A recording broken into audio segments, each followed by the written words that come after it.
everybody. Welcome to Muchacha Charla. My name is Paula Leon, and today I will be talking with Sophia Sam and Siona Vardy. Welcome. How are you guys doing? Good. Thank you. Good. Thank you. How are you? I'm good. Thank you so much for being here. I really love hearing about your new theater company. Could you guys tell us a little bit about yourselves and then a little bit about your theater company? My name is Siona Vardy. I'm an actor, writer, and director. I studied at NYU with Sophia. I was born in the States. I grew up in Belgium, and my parents are from India, so I'm a little bit from everywhere. I did high school in the States as well. And now I try to work in New York, but COVID makes that difficult. But yeah, I'm a New York-based theater artist.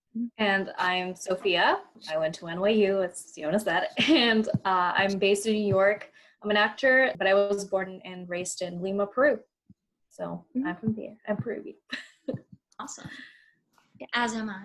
Can you guys tell us a little bit about your theater company, Imaginarium? So Imaginarium is a theater company that we founded with two other friends from NYU, also from Strasbourg with us. We met each other, we worked with each other, and we realized that the environment that we had fostered together was very supportive, and it was the kind of environment where all of us loved making art, and we wanted to share that with other people and make a space where we could make art together. And at the same time, we noticed that theater was not as diverse nor sustainable as we wanted it to be, and so we wanted that to be a big part of Imaginarium. It's a space for us to make theater in a diverse area where all of us have a voice, and we can do it while also being nice to our planet. So you have this, I think I read up a little bit about your initiative. You guys offer coaching for like students who don't have access to training or prior to apply to these colleges. Could you tell me a little bit about that and how people could have access to that? At Tisch, Tisch is a very good theater school. Like, it's known in the theater community. We really, really enjoyed it. We know that we have a quality arts education, and we are very privileged to be able to get there. And even to get there, it was very hard. I remember having to drive and skip a lot of school to drive to a lot of college auditions. I had to get coaching to get ready for those auditions. And all of that costs a lot of money. Some of us had to take international flights for that. So it's very expensive to just apply to colleges here. And sometimes the coaching can cost up to like $500. So it's per hour. I mean, like, yeah, per hour. I was looking online to see other ones, and I found one for $300, and that was like the first one that showed up. And that seems normal. And that's ridiculous, because if that's how much it costs to just get into the theater industry, then no wonder that we're not seeing a diverse media representation. And since that's important to us, we thought, why not start from the bottom and help people at least get into colleges, so that while we're learning, we can learn from each other. We can learn from each other's diverse experiences and cultural backgrounds as well.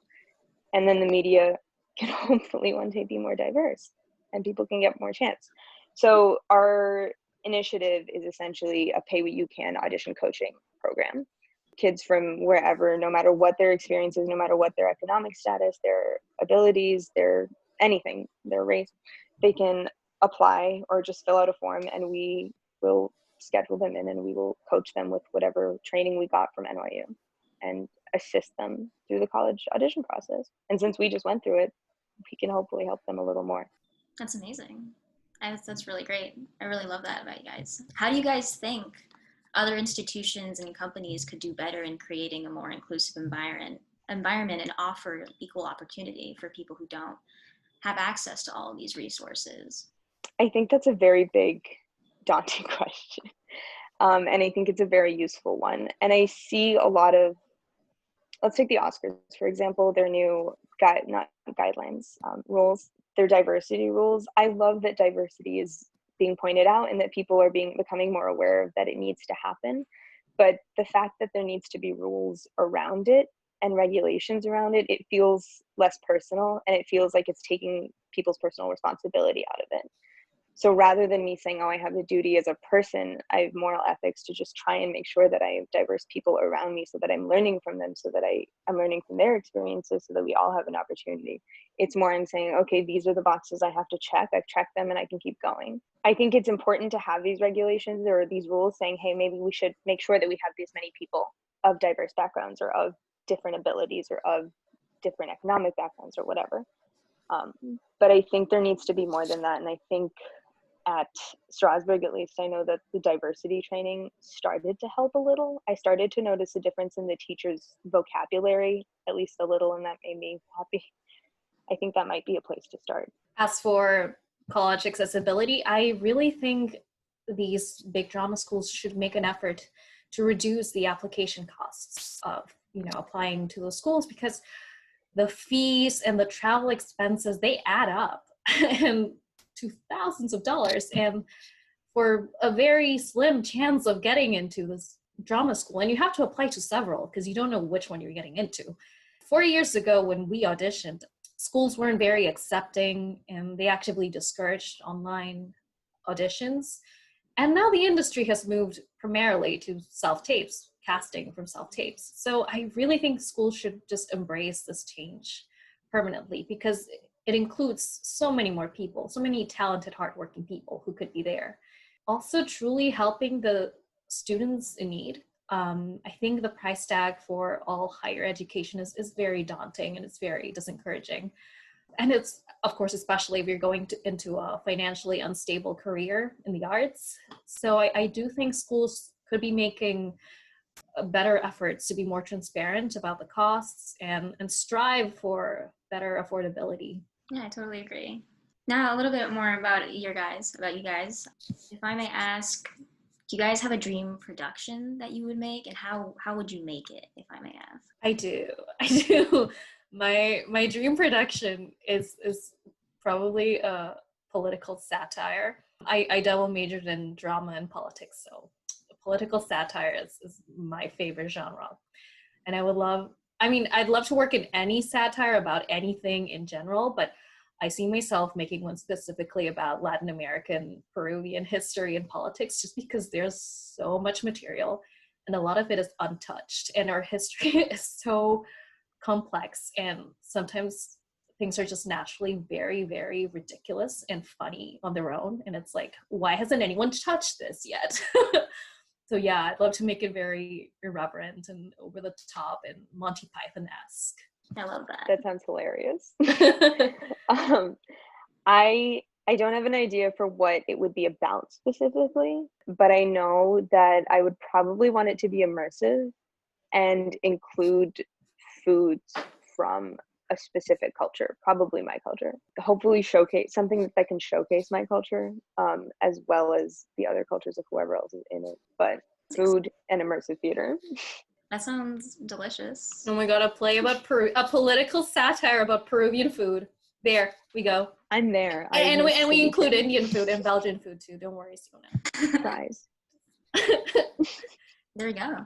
A new project. How about a little bit of advice? How have you guys dealt with failure? Failures can be so discouraging. Obviously, if I'm acting in front of my peers, if I'm worried about if they're better than me, or if I'm struggling just in quarantine in general and not acting related at all, it's really, really hard to keep going when you just keep doubting yourself. And acting is such a personal thing that even if you are doubting yourself and your friends are there telling you that, no, you did really good, it's still so easy to be in your head. But I think at NYU and with the help of my peers, I've learned to find the fun in the failure.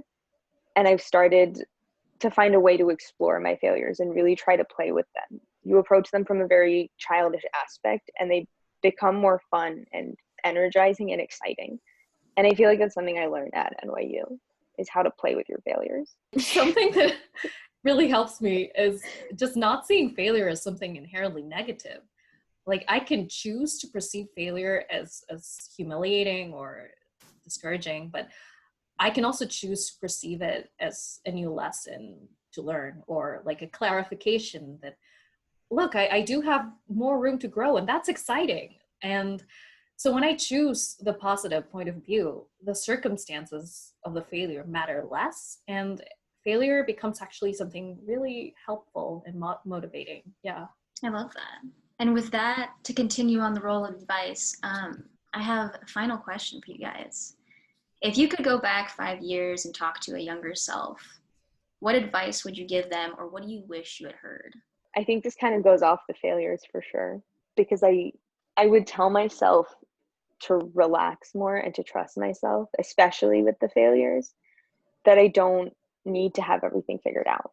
Like all these doubts that I'm having, all these failures and the mistakes that I made and this uncertainty that I feel at almost the entire time, honestly, they all have helped lead me to where I am now, to become the person that can start a theater company with her friends, who has the kind of support system that can make a theater company like this. And those uncertain times have become the most exciting part of my career.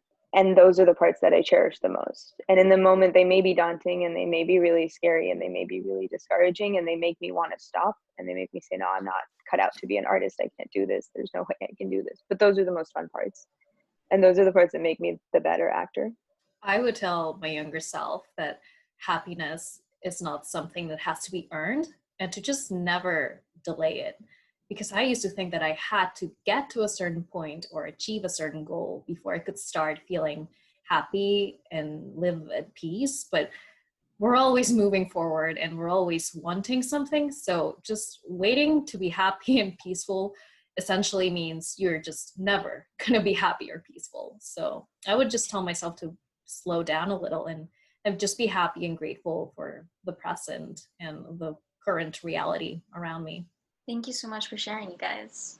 Thank you for having us. I think your words are something that a lot of kids could learn from, and I really hope that they can reach out to you guys and you guys continue helping people, because I think your initiative is really great, and thank you so much.